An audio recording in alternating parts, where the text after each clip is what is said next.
Right. B, if we could buy the 4.5 acres, then we could potentially sell some back to David for the Reach to Reach vocational school Yes.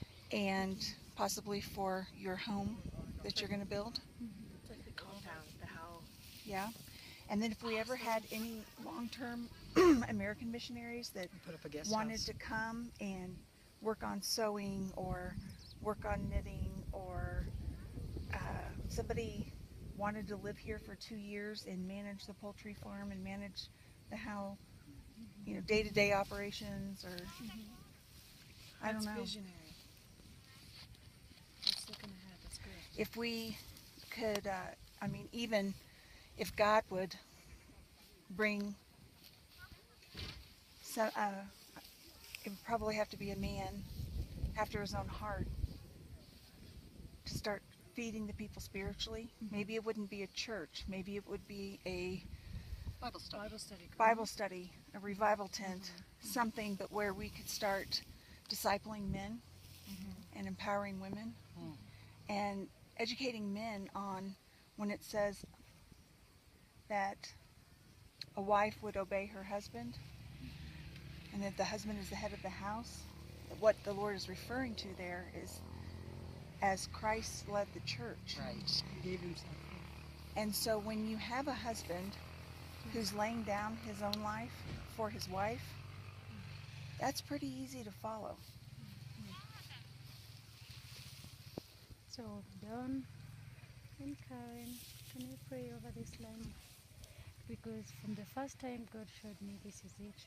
Even before she agreed. Remember the first day when we came here, said, and I took you to see where I bought my 1 acre, and I said, I always see this. And Esther's heart had never opened up to say she wants to sell and move. So after a time of prayers, she said she wants to move. There is a promised land for her family so that she can give this to her ministry. No one else has bought.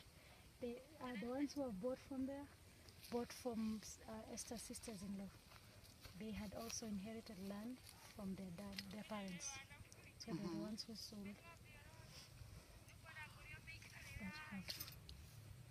So I took the cash I had and Bought it. Wow. That's faith. That's love. so just That's pray love. that In Jesus' name. I'm just at a loss for words right now. I'm just speechless. Thank you,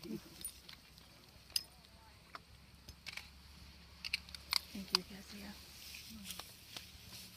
it's good. I know one day we'll come to it will be the most noticeable thing in this whole community, because it will be the most ordained in the whole. It's consecrated. It's consecrated. So I was hoping we could pray and just dedicate that God guides us. If it's for the ministry, then God will guide us from there. I know if you need any help building, my husband would come over in a heartbeat to build, and he's really fast. I don't know how it is here, how they build, but if he'd be willing to come do it. And even Shannon would say, my husband There's some men in our community that want to come. That want to come on a men's trip, a building It'd be trip. awesome. It'd be awesome for the men in the community too, to see men coming on Yes. a men's trip, Yes. and we have a young man in Tumaini, and I think if the men around here wouldn't show up, I know the young men will be mentored, and I think that would be the most wonderful thing. We have to have My men arise. mission, I'm Jimmy just seeing, Wolfers wants to come here. Yes, he does. Yes, he does.